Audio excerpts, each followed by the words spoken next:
So I'm going to steal from JR, and I'm going to begin this second half, which I will argue is the solution, or at least the individual solution, is this idea of marking ourselves as we are here. We go from what's the point? What's the point of life? What's the point of school? What's the point of working, 40 years and hopefully being able to retire, not being able to afford a house? What's the point of all this versus declaring I am here? I have two boys, 21 and 19, about to enter the workforce. They're graduating, they're kind of getting towards the end of school. They're probably going to get a little bit more education, but they're looking at that. And the question is well, what do I do and how much will I make? And I'm like, is that the right question? But how are they going to afford a car? How are they going to afford a house? And that's the way they look, because everything of value is external. But the question is for them, what will that sustain on the inside? Is where does that fill the cup on the inside? It might fill the bank account, but it's going to challenge us on the inside. So the question we have to look at, or the answer we're seeking to this meaning crisis, is going to be that I am here, and that there is something to this. So we've talked about Sisyphus and him pushing the boulder up the hill, and the gods using that as a punishment. So I want to talk about another hill. So where my parents moved in about 1980 was this small town called Pontiac Township, which had evolved quickly to Rochester and become Rochester Hills. And across the street from where I grew up was a university called Oakland University. The story about, or the myth about Oakland University was the Dodge family, Michigan, it's all cars, paid for that. They gave the grant, they gave them a grant to build it. And they said, hey, you can have any sports, you just can't have football. Now, I don't know if that's true or not, but they had no football team. And to this day, Oakland University has no football team. But what they did have is a ton of beautiful land. And they had this I don't know what you'd call it, a gully or something, where all these hills, amazing for sledding. In Michigan, we have this thing called snow that you sled down. Anyway, these massive hills that you could go sledding down in the winter. But in the summer, at the bottom of this was this big flat area where we could practice soccer. But also the Detroit Lions, whose home field was the Pontiac Silverdome, which was the next town over, Pontiac Township, would come and practice. So they would do their summer practice. Now, football in the 80s was big, but it isn't, the thing that it is now. They have their own stadiums, they have their own practice fields and all this. So the Lions every summer before the season would come in and practice at Oakland University. So I would ride my bike across, and I would go to soccer practice. I was about 10 years old. It was the early 80s. And so I'd be out there with my Rochester Youth Soccer League team, and we'd go around and kick the balls. And then we would watch, me and my buddies, a couple of us would stay, and we would watch the Lions practice. And it's funny, sometimes they would walk off the field, and our field was between where they practiced and where the cars parked, because there was this huge road that came down, and they'd all go pile into their SUVs, their Jeeps, and their trucks, and they go tearing up the thing. And if a guy didn't make it, they'd all razz him. And I'm telling you, as a 10-year-old kid, this was the greatest thing ever, because these guys would walk by, these Jerry Ball types, these Mike Kofers. These guys were 6 foot plus, 200, 300 pounds, and they walked by, they were like gods. They were just massive human beings, and we were in awe of them. I mean, they were football players. After one practice, me and a buddy stayed, and we were watching them all practice, and then they blow the whistle, and a bunch of people will come and try to get autographs. We weren't getting autographs because we were just kids there for soccer practice. And all the guys were walking off the field, going over to their cars and whatnot. But when all the guys left, we kind of watched them and waited, because we couldn't go leave anyway, because they had to drive all their trucks off. But we're waiting. I heard a whistle blow. And on this other hill, massive hill, we saw this guy sprinting up to the top of the hill. Sprints to the top, and then he jogs down. Gets down, rests for about 60 seconds, whistle, go, boom, flies up the hill. I mean, like a rocket up the hill. Everyone else is gone. And this guy's running hills.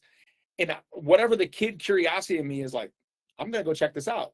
So I ride my bike over a couple hundred yards away, and the coach is there, and, I don't get too close, but I kind of just bring my bike over, and I watch this guy jogging down.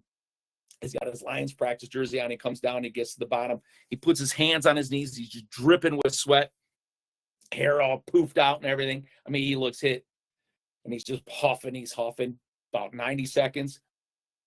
One more time, boom, goes, whistle blows. He rockets up the hill. I mean, I've never seen someone so fast. I mean, it was just like lightning out of a bottle out of there.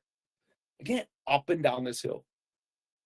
He comes down, he sees us, and he's like, hey guys, no autographs. We're like, okay. Like, we didn't have any pencil or paper anyway. But I just couldn't believe it. Like, what is this guy doing? And then whistle again, boom, off. Like, up and down that hill.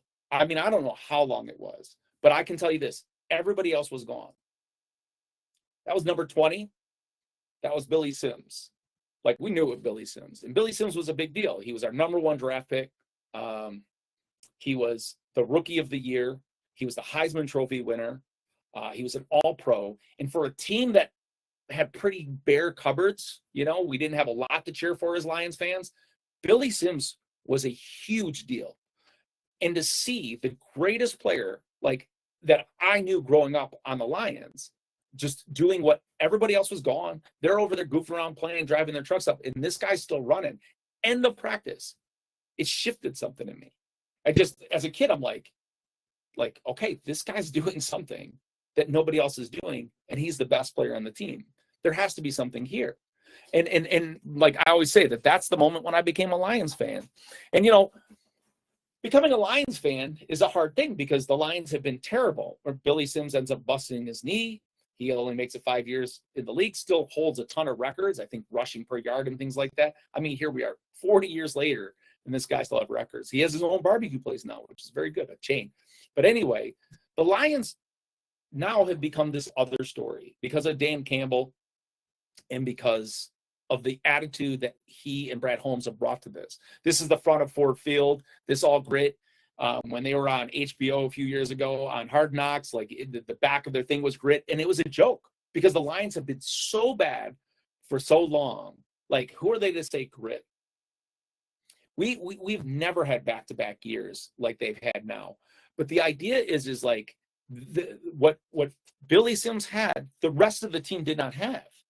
They did not have the will to be the best, but Billy Sims did, and he was the best at that time. And now, when you see the coach has that attitude, here he is with his grit hat and grit on the field and grit in the thing of like, what we're going to do is we're going to outwork everybody else. It's a different way of looking at that hill. So when we look at Sisyphus and we see going up the hill is meaningless, that's not what Billy Sims saw. He saw it as a way to get better. Like that, and that's how we can look at the meaninglessness in the pain and the suffering of life. It exists, and we think, well, why, God? Why does the pain and the suffering of life exist? Why do I have to push this boulder up this hill? Why do I have to run up this one more time? But the challenge is on us to find a meaning and purpose in that. Because if we don't see it, if we can't aim at it, we can't align to it, we're always going to make the decision that this sucks, that this is no good. And that is a choice we have. We can look at the plights of our lives and say, this is hard, I don't want to do this. Or we can Billy Sims it and say one more time. We can run up that hill and say, like, if this makes me stronger, then this is what I have to face. Because none of us is getting out of this game called life without doing very hard things all the time. And then on some days, those days are going to be way harder than others because the world is going to come and punch us in the face. It is not avoidable. Like, we're going to get hit. But the reason why we focus on grit or resilience or getting stronger or even purpose is when we do face the hard time, the question is can we get past it? Can we make it past that thing that is harder? And that's where I believe we're going to find purpose. If meaninglessness is about boredom and apathy and the inability to find meaning or purpose in a moment, then purpose must be the opposite of that. It's the alignment to what am I trying to get out of this? I said to my son the other day, this is a dadism or a parentism, whatever you want to call it. I'm like, the world is going to give you nothing. Like, he's frustrated with so many things, you know, going back to school and not having this time and having to get all this stuff done. And I'm like, the world will give you nothing, but it will offer you opportunities to take. But you've got to see them and you've got to go get them. But if all you see is hardship, all you will find is hardship. So how are you going to look at the hill?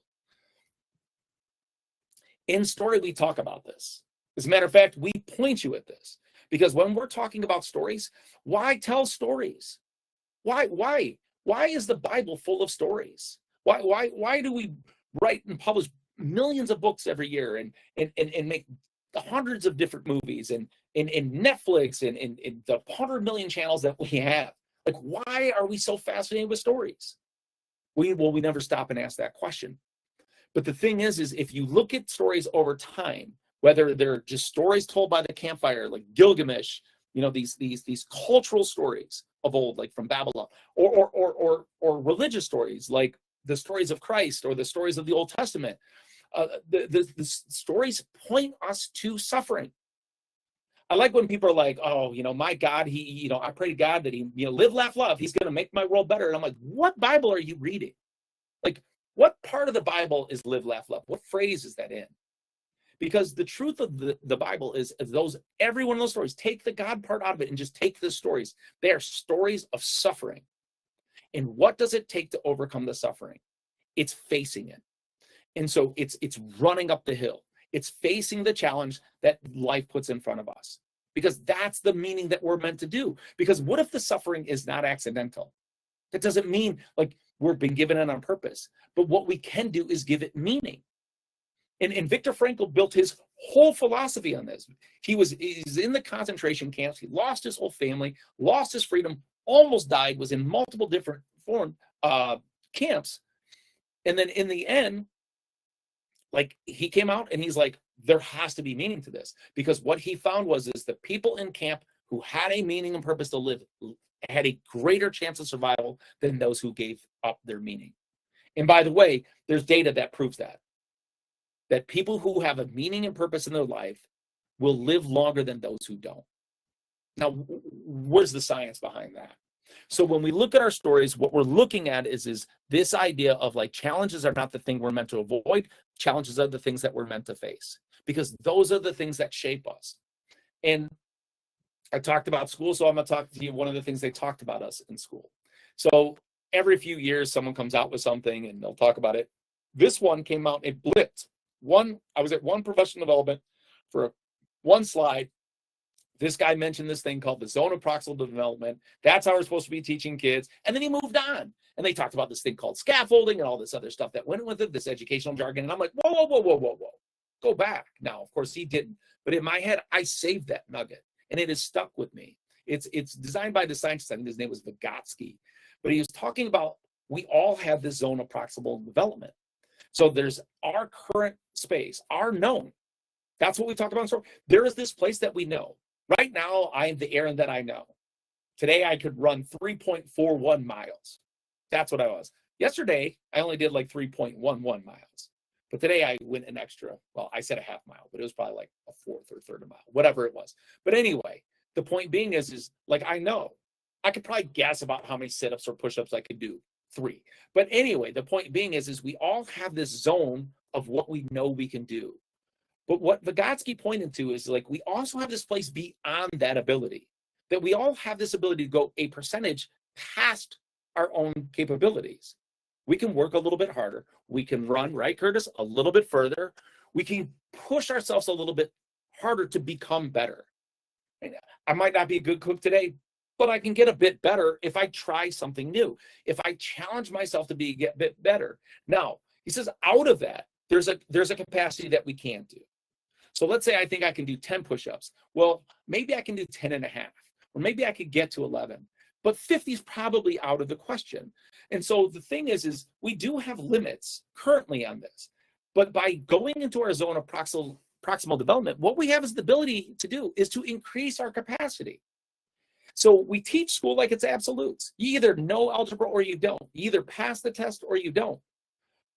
But the mistake we make is we don't build the system on the very psychology that is growth mindset, which is, what if we get better? Because we give like, oh, you got an A, you got a B, you got a C, and then we move on to the next topic instead of like training people to grow.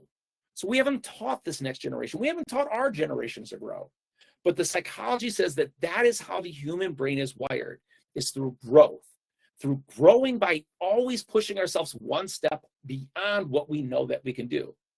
It doesn't mean in the zone that we can't do it. It just means it's beyond what we know we can do. And so we're trying to get better and better a bit by bit. Now, more recent psychology in businesses and things co-opt that by talking about like our ability to aim our purpose into that space. that when we're in that space of proximal development, we feel meaning and purpose. When we push ourselves to do something more, we find more in ourselves and we feel the dopamine, but we also feel a sense of meaning and purpose that I can do this. I can be better at this. Like I am here and I have value. JR, look at his story. Like if you, like in the previous piece, what we talked about is JR went from writing his name to taking pictures. Those pictures became of his friends, which became news, which became an idea, which then spread to Brazil and Africa and in the inner city of Paris. And he started having an impact because of something he experienced. It became a solution to his meaning crisis. He brought purpose to his pain. So to prove that statement, that there is purpose in pain, we look at this. The American Psychological Association highlights that having a purpose is significantly linked to lower levels of anxiety, of depression and anxiety. When they studied this in kids, there's data to say it cuts it in half. That people who find meaning and purpose, that 50% of them lose their anxiety and their depression, and that the others show a significant decrease in their anxiety and depression. We have a depression epidemic in the United States. It is the #1 reason for missed work. It is amongst the top reasons for prescription medications is depression and anxiety. And what we're seeing is meaning and purpose seem to solve the problem of lacking meaning and purpose. The Journal of American Medical Association studied 7,000 adults over the age of 50. There's the other one I argued about. That people who have a strong sense of purpose are less likely to die in 4 years. You live longer on purpose. Johns Hopkins, meaning and purpose leads to deeper, more sustainable well-being, which seems logical, but I really like this. Beyond fleeting happiness, which is something I talk about all the time. Happiness is an illusion.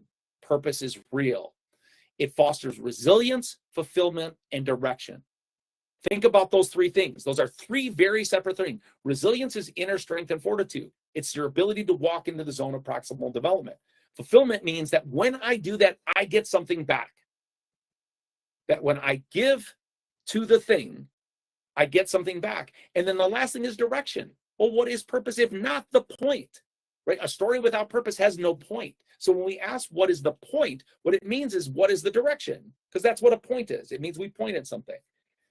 Research indicates, like they study this in business and employees. And I saw all of these things and I lumped them in here in one. Increased profits for business, productivity, income, fewer absences, job turnover, and well-being. This is if their employees have a high sense of purpose in the work that they're doing, everybody benefits. All boats rise. I saw one piece of data that says an individual who works in a job where they feel purpose makes $12,000 more on average than somebody else. That's a pretty impressive stat. So this idea of change is like the lack of meaning is the seeking of this. And when we look at the data on the other side of this, it says it solves the problems that the lack of meaning is creating. Oops. So this is a more modern look at this. So I thought like, well, I can tell you stories, but this is the place where I'm going to go from purpose as a narrative to the data.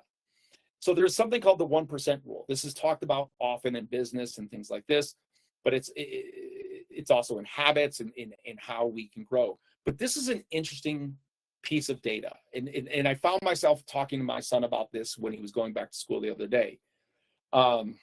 So if we take you today as a baseline, that's you, and we score you #1. Your starting value is 1. So my known capacity today, let's say to work out, or my capacity to cook, or my capacity to do business is 1. That's what I am today. And every day I just put 1% more in. And we get that hokey, like, yeah, just give 1% more. We hear stuff like this. I've heard it my whole life. But when you look at the math of it, it's actually pretty crazy.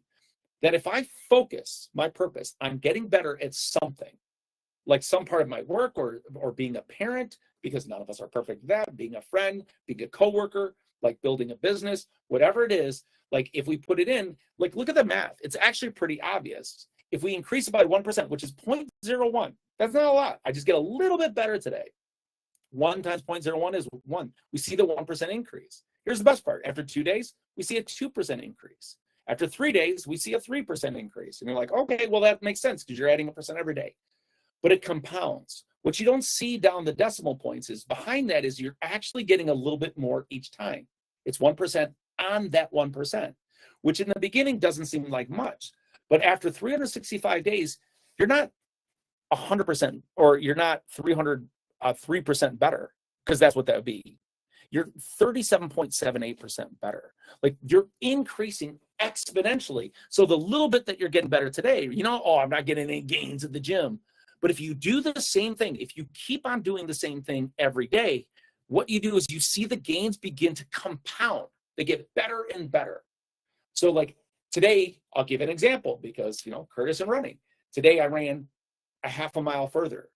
But here's what also happened. My heart rate has dropped by about 15 beats. So I used to be upwards of around 170. Today I was in the mid to low 150s. So like my circulation system is getting better. My lungs are getting better. My legs are getting stronger. Each of those things are market increases, but as 1% increases, all of those things are compounding. So I'm not just getting my legs stronger. All the different parts are working together and getting stronger together. And so what's happening is I'm starting, here I am at day whatever, 15 or whatever, but I'm starting to get some compounding growth out of this. Anything we do aims at that level. And so we can multiply that effect over long term, but we've got to be focused on purpose. We've got to run up the hill. We got to know what we're aiming at. Here's the thing I added to this, which was, let's go back to the negative real quick. Because the things that we don't invest in don't get better. And now, again, that seems very logical, but you need to really seriously think about this. Because if we look at today and say it's meaningless, what it means is we're not trying to get better. And like anything, the law of entropy says that no matter what, nothing stays static. It's either going to get better or it's going to get worse. So we put energy in to make something better, or we put no energy in, and no matter what we do, it's going to get worse. Right? Leave milk out. It ain't going to stay milk. It's going to become like curdled. It's going to become some cheese or something. But the point being is everything will tend towards decay unless we put energy in. And so, like, again, we see that percentage drop, that 0.01 drop, that 0.01 drop. But in the end, it drops to almost zero, 0.02. That's almost zero. We go from being just us to decaying to the point where, like, there's almost nothing left. Now, hopefully we don't get to that point. But what I will argue is this, that, yeah, the world, whether that's education or politics or work, can make us feel meaningless, make us feel a lack of purpose. But the question is what are we bringing to this?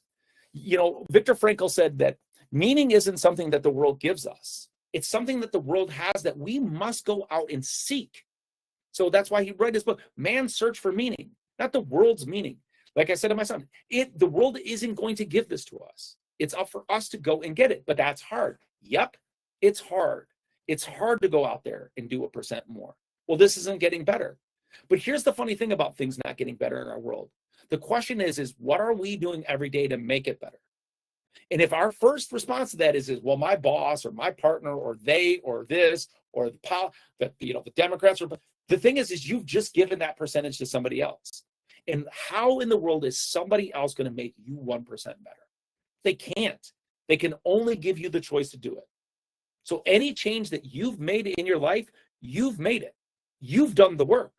Other people might have opened the door for that opportunity, but you did the work. All my work in treatment, all my work in education, I never changed anyone's life. But what I did is give them a choice for them to change it themselves, because that's an individual choice. On that football team in the early 80s, only Billy Sims was running up that hill. He wanted to be the best. And the other 60 or 50 players that walked out the field, apparently they didn't want to be the best. They wanted to be able to show up and hopefully be the best. He was the one working at it. And the thing is like, that's our life. We can push the rock up the hill like Sisyphus and go, what's the point? Or we can push it and be like, that's my workout. I'm going to go down and push it again. And maybe when we get to the top of the hill and that boulder rolls down, we get that opportunity to look out at the horizon and look at the world.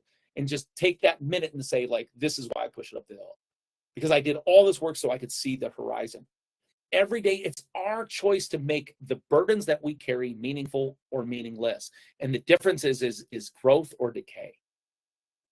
Growth or decay. And the problem we have in the world is like, we're seeing this epidemic because we've lost our stories. We've lost our ability to see that the challenges are meant for our own personal growth. We've standardized the test. We've standardized the education. We've created this merit work system that's like, hey, just give us this and we'll make billions and we'll pay you, a lump sum, a little bit, like, and we get frustrated with the system, but we've never thought, what do I need to do to make this better? Not only better for ourselves, but the challenge is to make it better. Because when Billy was running up that hill, I saw that he was there. And I bet his teammates knew he was there. They just chose not to see it. They chose to walk off. This is a picture of the Story of Self website. And this is why it exists. Because it's up to us to see what we see when we climb the hill. Is climbing the hill a punishment? Or is it the potential for us to get to the next level and see what's beyond? That's up to us to decide. Only we can make our choice for that. And for me, the choices for that, what I want to make the choice every day is like, how do I make myself better? How do I get better with my time? How do I get better in my relationships? How do I have a better impact? How can I tell a better story? And the key is just, how do I just get a little bit better? And there are days when I don't want to do anything. I just want to veg. I just want McDonald's and to watch or do nothing. But then I get frustrated because I know where that's leading me. If I spend too much time in that space, it's going to eat me alive. And our time is finite. It's our one currency that we all have. So we should invest it on the better. But when I'm looking at this now, it's about understanding that we've created a world where kids are graduating school and this is how they feel. But if each of us can add a little bit to our own lives, then the story coming after us can be better. Because they look like this because their parents look like that. And their parents look like that because their friends look like that. And their friends and your parents look like that because that's what their jobs are making them feel like. Because they're watching news and that's what the news makes them feel like. And they're watching politics because that's what politics makes them feel like. But it's up to us to decide whether we run up the hill or not. That's up to us. The good, the bad in my life, some of that is going to fall on my lap. But I think if I can be on this path, if I can have enough grit and I can have enough purpose, then what happens is, like the Surgeon General says, then the fulfillment, the resilience, and the purpose can come with that. And the science says the same thing. We've got to invest in getting a 1% better. Stop waiting for the world to get better. Stop waiting for the world to change. It's not going to happen unless we choose it ourselves. That's what purpose means. What am I trying to make better in my life and for those around me? And what am I doing to try to make the world better for those who are coming after me? That's it. That's the story we leave behind. I have this deep fear that we've lost our stories. And by losing our stories, or by having so many stories, we don't know which ones are the real ones. We don't know which ones are ours. That our pain keeps on manifesting and we're just looking for an escape from it. That's where I see the data getting worse and worse. So we push back. We push back one person at a time, take our story back, and challenge others to change their story too. I know you've seen it in your own life. Now the challenge is to begin to call others to it in their lives. Because purpose can multiply. Just like apathy and meaninglessness can multiply, we see it spreading all across the world. We see the epidemic across the world of a lack of meaning. It's a global issue. Or what we do is we start investing. We start running up the hill and being like, this is what I can do today. If I'm the only one on the team running up the hill, and I know I'm not, then that's enough. And so when I don't feel like running and I see Curtis running, then I run. Because that's what I thought today. It was about the storm, and I'm like, Curtis probably ran today. I'm going to go run. That's what we do. Pass purpose on. Get on purpose, run on the hill, and remember, if a lack of meaning exists on this planet, the place of meaning also exists. And that's our story. So get to it. Anyway, thanks for being here. Talk to you guys soon. Hope you're all doing well. Love you bunches. And as I always like to say, get the frig out. I don't know if the PG-13. Otherwise, I'd say. All right, everyone. Have a good one.